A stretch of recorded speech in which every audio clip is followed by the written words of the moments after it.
These 3 true DoorDash horror stories are inspired by real events. You are about to hear from 3 different drivers who all believed they were on a routine job, only to find themselves at the center of a nightmare. First, you'll witness how a single delivery can ignite a terrifying obsession, turning the technology meant to provide a living into a tool of relentless torment. Then, we'll explore the chilling moment when a driver's family car, a place of safety and routine, becomes the front row seat to an act of unspeakable violence. Finally, we expose a calculated deception where a lucrative tip is not a reward, but bait used to lure an unsuspecting driver into a meticulously planned and terrifying ambush. The most terrifying monsters are the ones you invite to your front door. Subscribe and turn on notifications so you know what's coming for you next.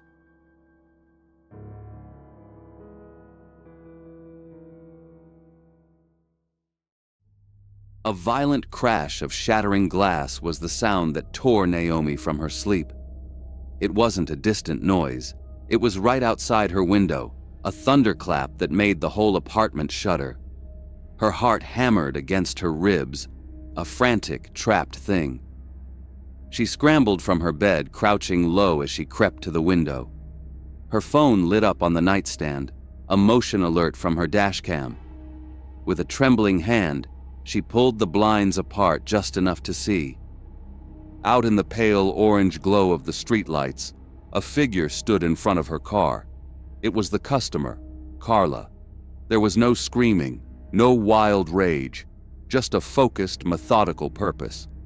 She held a brick, and she swung it again. Another window imploded with a sickening crunch. She moved with a deliberate rhythm, smashing the windshield, the side windows, each strike a direct assault on the tool Naomi used to make a living. The sound of splintering glass was followed by the groan of bending metal. After a few more blows, Carla dropped the brick onto the car's mangled hood. It landed with a heavy clank, like a signature. Then she turned and simply walked away, swallowed by the darkness. The sudden silence she left behind was 100 times more terrifying than the noise had been. It had all started just a few nights before, over a bag of lukewarm food. Albuquerque air in the late summer of 2020 was a heavy thing. It pressed down on you, a physical weight made heavier by the tension of a world in isolation. For 24-year-old Naomi, that oppressive heat was just part of the job. She was a delivery driver, and her car, a 2019 Toyota Corolla that already had the scars of the job, was her workspace. It smelled of old coffee and a pine air freshener that had given up the ghost weeks ago. The glow of her phone on the dashboard was her boss, her map, and her only real company on the darkening streets. She was tired, but one more delivery would get her the nightly bonus, money she was counting on for night classes and a life beyond this gig. She pulled up to the address, a small house where the porch light blinked like a dying insect. The order was simple, but the notes were a paragraph of special requests and substitutions she was sure she'd gotten right. She grabbed the bag, the buzz of cicadas in the trees the only sound as she walked to the door. The handoff was fast. The customer, Carla, a woman with a tight, angry face, snatched the bag from her with a curt nod. Before Naomi was even back in her car, she heard a high, furious voice start yelling from inside the house. It was the sound of someone who had been waiting for a fight. A deep unease settled over Naomi, and she drove away quickly. She'd barely gone a block when her phone began to pulse with notifications. A storm of texts from Carla. The words were a flood of insults, each one angrier and more personal than the last. The woman was raging about a wrong side dish, a simple mistake that had somehow uncaged a much deeper fury. Naomi followed company rules for customers like this. She muted the notifications and ended her shift in the app. She was done for the night. Her own peace was worth more than a fight over some forgotten fries. Driving home, relief washed over her. She was nearing her own neighborhood, her small corner of the world where things were quiet and safe. Just a block from her apartment, a text from a friend came through. She pulled over to the curb to answer it. She wasn't thinking about the delivery app. She wasn't thinking that her location, her final stop, was still a live red dot on a map for a customer who was clearly unhinged. She was a block from home. What could happen? She took a deep breath of the cooling night air and let her shoulders slump. A few seconds after she pulled away from the curb, one last notification got through. It wasn't another insult. It was a clear, specific threat. "I know exactly where you ended your shift. Enjoy the drive home." The air in her lungs turned to ice. It was a punch to the gut. She glanced at her dash cam. In the video feed, a dark sedan was parked 2 blocks behind her, perfectly positioned to see where she had just stopped. It wasn't a coincidence. The heat of the night was gone. A deep, internal chill took its place. The days that followed were a special kind of hell. Sleep offered no escape, bringing nightmares of headlights growing in her rearview mirror. During the day, every text alert made her flinch. Driven by a cold need to understand, she fell into a digital rabbit hole, digging through driver forums and Reddit threads. That's where she found it. Buried in angry comments were stories of a rare but terrifying glitch. The app was supposed to sever the location link after a delivery was marked complete, but sometimes, for an extended period, it just didn't. For a few minutes or even longer, a driver's live GPS dot would remain on the customer's map, a ghost in the machine. Her simple act of pulling over had coincided with this random digital failure. It wasn't a feature, it was a flaw, and it had given a complete stranger a map to her front door. Then came the night of the attack. After Carla walked away, Naomi called the police, her voice shaking so badly she could barely form words. The evidence was all there. The dashcam footage, the saved messages, the brick on the hood of her ruined car. Carla was arrested and charged, but the real damage was done. Naomi had to go to the hearings, sitting in the same room as the woman who had hunted her down. Sitting in that sterile room, she had to listen to the legal arguments, the procedural talk that turned her terror into a boring file number. Carla sat just a few feet away, looking not monstrous, but annoyed. She'd tap her fingers on the table, whisper to her lawyer, sigh as if the whole thing were a massive inconvenience. That was the real horror. Seeing the person who had methodically dismantled her sense of safety, and realizing that, to them, it was just a Tuesday. There was no remorse in her eyes, only the flat, dismissive stare of someone who felt they had every right. The final ruling brought no comfort. Carla was banned from the app, but Naomi's home, her safe place, was now just an address on a court document. Its safety was just a memory. Naomi got a new car. She tried to go back to work, but the world felt different, tilted on its axis. She got a P.O. box. She started driving in circles before going home, always checking, always watching. The headlights of every car behind her were a potential threat. The app she had to use every day was no longer a tool. It was a tracker. One afternoon on the other side of town, she made a delivery to a pleasant man who tipped well. The whole thing was normal. As she drove off, she compulsively checked her rearview mirror. A dark sedan, identical to the one from that first night, seemed to slow down as she passed. The world stopped for a beat. It was probably nothing. A coincidence. She didn't know. She would never know for sure. The threat wasn't gone. It had just gone quiet. The gig economy, with its promise of freedom, had handed an enraged stranger a map to her front door. The technology she relied on to live had led the monster home. She was safe for now, but in her mind, she would always be a single red dot on a map, just waiting to be found.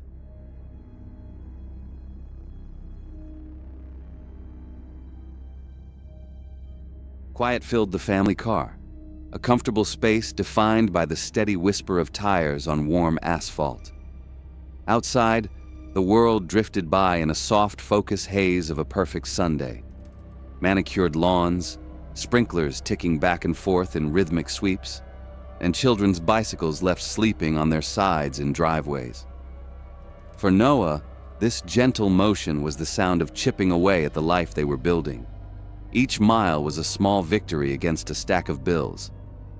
Just an hour ago, he and Ava had been discussing what to have for dinner, a simple, mundane conversation that now felt like a memory from another lifetime. In the passenger seat, Ava's thumb glided across her phone's screen, navigating the delivery app with practiced ease. She was the mission commander. He was the pilot.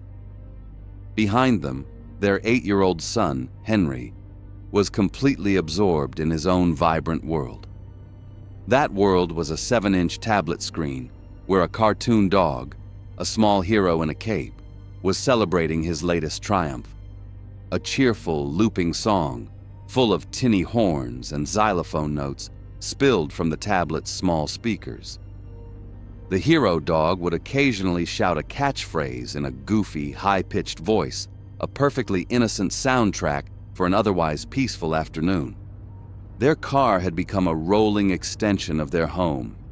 It held the lingering, mixed smells of a dozen different meals, a vanilla air freshener hanging from the rearview mirror, and the faint, sweet scent of the apple juice box Henry had finished an hour ago.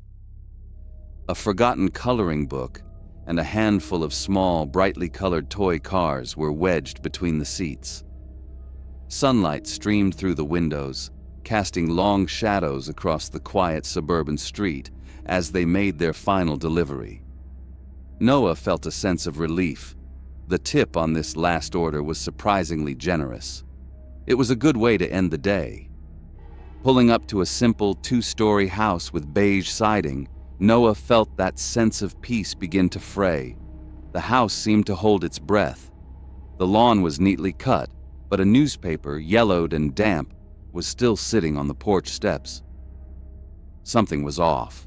The customer's front door was already ajar, a dark slice in the sunny facade of the house.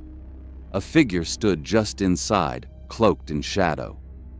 As Noah got out, the door was yanked fully open with a jarring suddenness. A man in his late 30s, Logan, stepped partially onto the porch. He was wearing a stained t-shirt, and his eyes were bloodshot, unfocused. His movements were sharp, agitated. He didn't look like a man waiting for his dinner. He looked like a tightly coiled spring, and the pleasant afternoon air suddenly felt heavy. "Is this it?" Logan's voice cut through the quiet. It was loud, abrasive, and laced with an anger that seemed far too large for the situation. "Where's the rest?" "I'm missing the fries." Noah's training kicked in, the years of customer service creating an automatic calm he did not feel. He instinctively took a half step back, raising his hands slightly in a universal gesture of peace. "I'm sorry, sir. I can only bring what the restaurant puts in the bag. That's the whole order they gave me." He was already thinking of the fastest way to de-escalate, to get back in the car and just drive away. The man's anger didn't just simmer, it boiled over in an instant. Words, sharp and ugly, flew from his mouth as he cursed the food, the delivery company, and Noah himself. His shouting was a violent tear in the fabric of the calm neighborhood. The sound was so jarring that a flock of sparrows burst from a nearby tree and scattered into the sky. Noah's eyes darted past the enraged man for a split second, looking back toward the car. He saw Ava's face through the windshield, her expression tightening from concern into genuine fear. He saw the top of Henry's head, still bent over his tablet, blissfully oblivious. Logan's hand moved, but not for the food. It went to the waistband of his jeans. He pulled out a handgun. It was black and matte, a dense, impersonal object of pure function that looked grotesquely out of place on a sun-drenched lawn. He didn't raise it, didn't aim it. He just held it down by his side, its mere presence a suffocating weight on the conversation. The world seemed to go silent. Noah's heart began to hammer against his ribs, a frantic, desperate rhythm. His mind emptied of everything but two names: Ava, Henry. From her seat, Ava saw it all. She watched the argument flare, and her eyes caught the flat, metallic shape in the man's hand. In that single moment, her own composure shattered. There was no time for rational thought, no space to dial 911. There was only a primal, overwhelming instinct to shield her family from the threat she was witnessing. The distinct click of her seatbelt echoed in the small car. She threw her door open. The sound was a loud, metallic clatter that echoed across the suddenly silent street. "Noah, get back to the car!" she screamed, her voice sharp with a terror that was purely for him. She didn't wait for his response. She was already moving, sprinting from the car, her body intent on becoming a physical barrier between the weapon and her husband. Noah turned, his mouth forming her name, but the sound was caught in his throat. He was paralyzed, a helpless spectator in his own unfolding nightmare. His mind screamed at his legs to move, to intercept her, to do something. But his body was locked in place, a statue of terror. Time seemed to warp, stretching the moment into an impossibly long, syrupy sequence. He saw his wife, the center of his world, her feet pounding on the soft grass, running directly toward a man holding a gun. In the back seat, the sudden shout of his mother's voice finally pierced Henry's concentration. He looked up from his tablet, where the cartoon dog's happy song still played. Through the windshield, he saw a confusing scene. He saw his dad standing on the grass. He saw another man, an angry man. And he saw his mom running, not away from the danger, but straight into it. His young mind tried to piece it together, watching the figures move in a strange, silent play he couldn't comprehend. Then, a flicker of motion. The angry man's arm came up. A single, blinding point of light flashed from the object in his hand. It was followed by a sound that wasn't a bang or a crack. It was a raw, percussive blast that seemed to punch the air out of the world, a physical concussion of noise that shuddered through the ground and up Noah's legs. The sharp, acrid smell of gunpowder instantly filled the air. It was a sound so final, so absolute, that Henry's tablet slipped from his fingers and landed with a soft thud on the car's floor mat. For another second, the cheerful cartoon music played on, a grotesque and obscene counterpoint to the horror. Ava collapsed. She didn't stumble. She crumpled onto the grass in a silent, terrible heap. The man with the gun gave Noah one last cold look, then turned and retreated back into the house. The front door slammed shut behind him, the sound a hollow, definitive punctuation mark on the violence. The world went utterly still. No more shouts, no sirens yet. For a few seconds, the only sound was the ringing in Noah's ears and the distant fading echo of that one gunshot. The world seemed to lose its color, everything looking flat and unreal. He saw the impossible angle of her arm on the grass. He saw the dark stain spreading across her shirt. Then his paralysis broke. He fell to his knees on the lawn beside her. He didn't try to stop the bleeding, didn't try to move her. He just reached for her, a raw, animalistic scream tearing itself from deep within his chest. Strapped into his booster seat, Henry watched. He didn't cry. He didn't make a sound. He sat perfectly still, his mind refusing to process the image of his parents on the ground. The sight that would be seared into his memory forever, was the empty passenger seat beside him, its door still hanging wide open like a silent, waiting mouth. Moments later, the silence was shattered again, this time by the rising wail of sirens. Police cruisers swarmed the street, their flashing red and blue lights painting chaotic, strobing patterns across the windshield of the family car. The lights didn't look like help. They looked alien and terrifying. Henry watched it all, his eyes reflecting the terrible, strobing colors. On the floor, the screen of his tablet had finally gone dark. The car was no longer a home. It was a cage, and he was the only one left inside.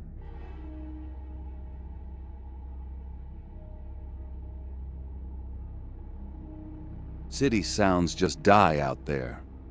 One minute you're in the thick of it, the constant noise of Baltimore traffic and life. The next, it's all gone, swallowed up by a heavy, pressing kind of night. All Kevin could hear was the slow, rhythmic crunch of gravel and broken glass under his car's tired tires. His headlights sliced through a darkness so thick it felt like you could touch it, revealing a single empty street that ended abruptly at a block of dark, abandoned townhomes, their windows boarded up like vacant eyes. This was the spot. The delivery app on his phone, glowing with an almost accusatory brightness, had led him to this place, a place that smelled of damp plaster and rot, the kind of urban decay that gets in your clothes and stays there.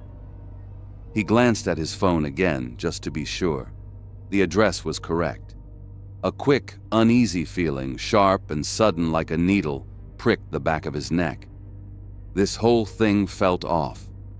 Just an hour before, Kevin's night was business as usual. Another Tuesday in 2023 spent chasing orders across the grid of Baltimore. It was a rhythm he knew in his bones, the constant pinging from his phone announcing a new job, a rush to a restaurant kitchen that smelled of grease and opportunity, the steady sound of his engine as he drove. He measured his days not by the sun, but by the tips. He was a young father, and his world had shrunk down to the size of his little boy's smile. Every delivery, every extra mile he pushed out of his beat-up sedan was for his son. This gig wasn't some side hustle for extra cash. It was how he kept the lights on, how he bought diapers, how he put food on the table. It was everything. Tonight, he'd been grinding for 6 hours straight, fueled by cheap coffee, and he was still $20 short of his goal. Then, the notification lit up his screen. It was different, a high-value order, the kind of unicorn you hear about but rarely see. Over $100 worth of food from a high-end steakhouse downtown, the sort of place he could never afford to eat at himself. An order like that promised a big tip, the kind of tip that could make his whole nightly goal in one single shot. It meant a chance to finally kill the engine, to go home early, a chance to see his son before he was completely asleep for the night. He hit accept without a second's hesitation, a rush of excitement and relief making his stomach turn over.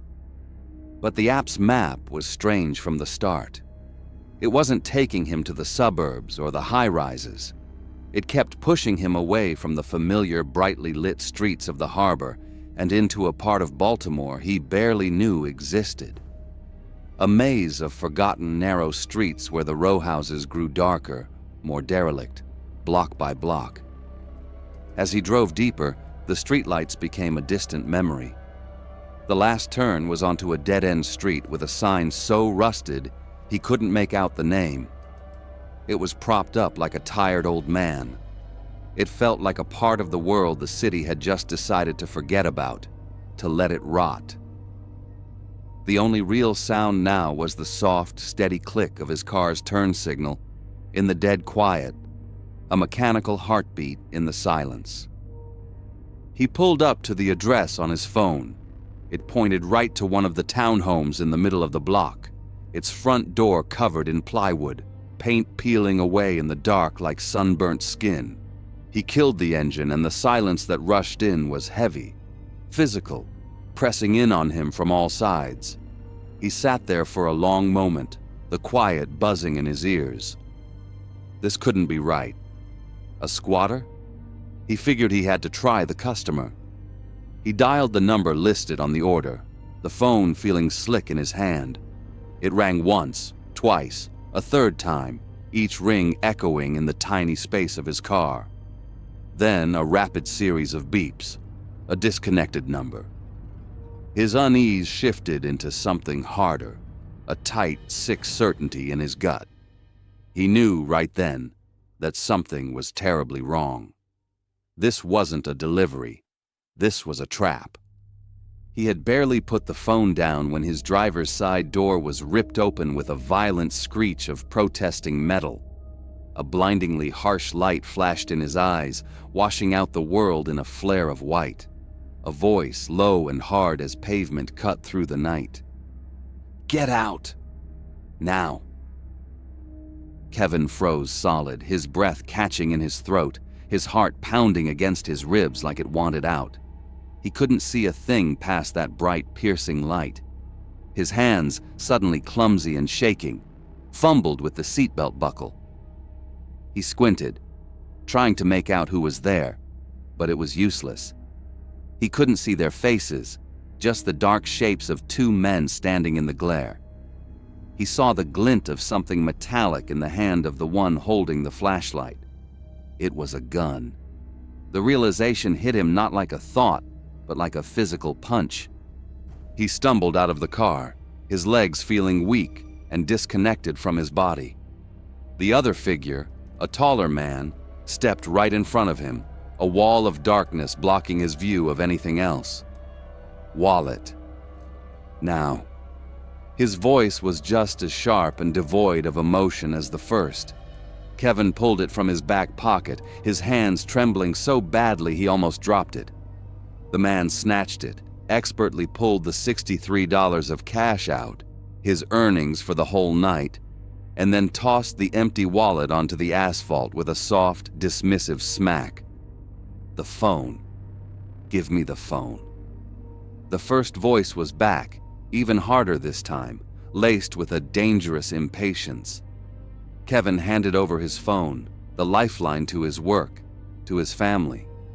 It felt like they were severing a part of him, cutting him off from the entire world. Keys.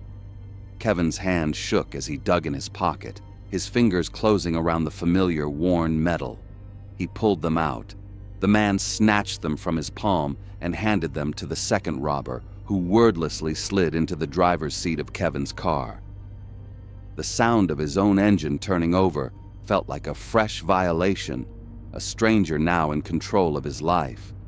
The man with the gun stayed on him, the barrel never wavering. Then came the last command, the one that made no sense at all. Shoes. Take 'em off. This was different. This wasn't about robbery anymore. This was about power. It was about leaving him helpless, about stripping him down. It was about taking his dignity, his ability to run, his last bit of safety. It was a final act of cold-blooded cruelty designed to break him. He bent down, his fingers fumbling with the laces on his worn work shoes, and pulled them off. The rough, cool asphalt bit at his socks. Face down, on the ground. Don't you dare look up until you hear the car gone. You do, and I'll come back and put a bullet in you myself. The man's voice was a low growl, a promise that felt deadly sincere. Kevin dropped to his knees, the sharp gravel digging into them like teeth, then lowered himself the rest of the way onto the cold pavement. The stones were rough and sharp against his cheek. He could feel the cool night air on his bare feet, and his heart felt like it was going to explode out of his chest. He heard the crunch of the gunman's footsteps walking away, then the solid, definitive slam of his own passenger door. His engine, a sound he knew so well, roared to life. The car peeled out, its tires squealing against the pavement as they raced away, stealing his car, his job, his way home. He lay there for a long time after the sound was gone. The silence that came back was even heavier than before, filled with the echo of what had just happened. All he could hear was the sound of his own frantic breaths, ragged and loud in the dark. He waited, counting seconds that felt like hours, before he slowly, painfully, got to his feet, a searing ache in his knees. He stumbled down the dark street barefoot, wincing as sharp rocks and bits of broken glass dug into his feet. He was looking for anything, a light in a window, a sign of life, a way to call for help. He was a father, a provider, and in less than 5 minutes they had taken every tool he had to do that job. They left him with nothing but the clothes on his back and a fear so deep it felt like it had replaced his bones. When the police finally arrived, what felt like an eternity later, their flashing red and blue lights seemed an impossibly bright, painting the desolate scene in frantic, strobing colors. They found the empty street, the block of abandoned townhomes, and a man without shoes, still shaking, his voice cracking as he told them what happened. They took his statement, their voices professional but weary. This wasn't the first time, they explained, not in this part of Baltimore. It was a new, frightening pattern. Organized crews were using the delivery apps as a hunting tool, luring drivers into ambushes. The men who took Kevin's car, his money and his peace of mind were never caught. The trail went dead. The case went cold, filed away in a cabinet somewhere to gather dust. Kevin never went back to working the late shift. He couldn't. The job that was once his lifeline now felt like a loaded gun. Every time a new order would come in on his phone, he'd feel a jolt of that same paralyzing fear. Every time he drove down an unfamiliar street at night, he'd hear the ghost of gravel crunching under his tires and the roar of that car's engine. He would always look over his shoulder, always check his mirrors, knowing that somewhere out there, the trap was still set, just waiting for the next driver. The fear never really left him. He was a ghost in his own life, haunted by a crime that was, and still is, officially unsolved. What the police told Kevin that night is a terrifying, documented truth. These workers are the perfect, accessible targets for organized crime. In 2023, the Maryland Attorney General's office announced the indictment of a massive crime spree targeting gig workers that included over 59 armed robberies and 21 kidnappings. For the person stepping into the car for the late shift, the worst fear is validated. The isolated delivery driver is a target for organized, violent predators.